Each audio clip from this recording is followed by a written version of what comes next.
আমি প্রথমে পেঁয়াজ ভেজে নিয়েছি। আপু ভাইয়ারা নিশ্চয়ই ভালো আছো।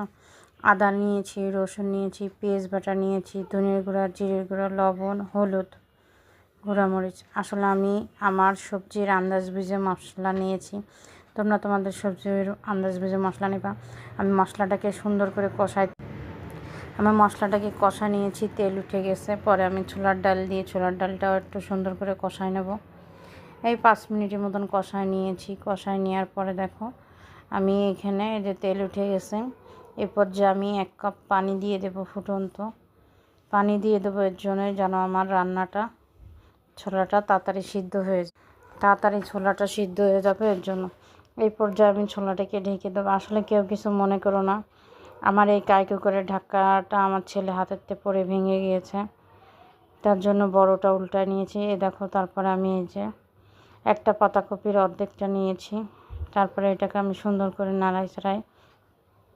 নাড়াচাড়া যে মিক্স করে নিয়েছি, ডালটার পাতাকপিটা মিক্স করে নিয়ে এটাকে আমি আবার সুন্দর করে কিন্তু ঢেকে দেব। দেখো এখনও মিক্স করতেছি, যেহেতু এক হাত দিয়ে ফোন ধরেছি আর এক হাত দিয়ে ভিডিও করতেছি।